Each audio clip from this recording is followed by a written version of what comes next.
इस रास्ते में को सही से करवाना है और कोई रास्ता में बाधा न दे।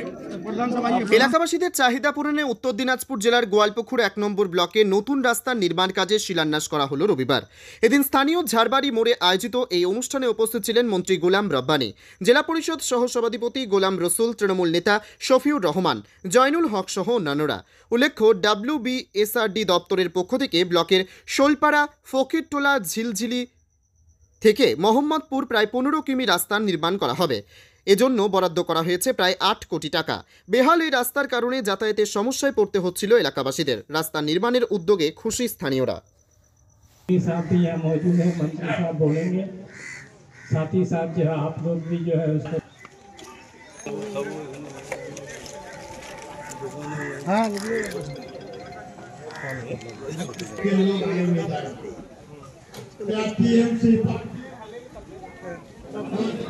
₹8.5 কোটি টাকার এই রাস্তা বিআরডি দপ্তরের আমাদের মাননীয় মুখ্যমন্ত্রী মমতা ব্যানার্জি আমি রিকোয়েস্ট করেছিলাম যে যদি এই রাস্তাটার প্রয়োজন।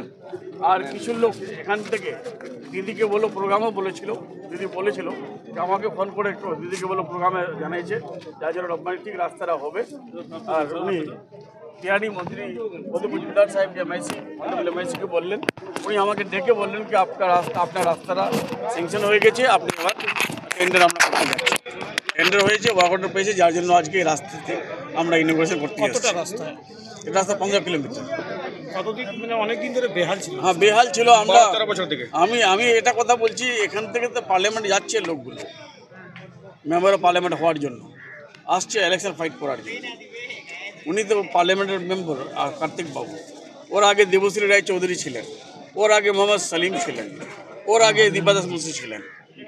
সব কিছু যদি আমরাই করি তো ওরা কেন ভোটটা নিয়ে যাবে? কী জন্য? সে সময় করেনি, যার জন্য আজকে আমাদেরকে করতে হচ্ছে। সে সময় যদি ওরা করে দিত আমি আজকে অন্য রাস্তা করতাম।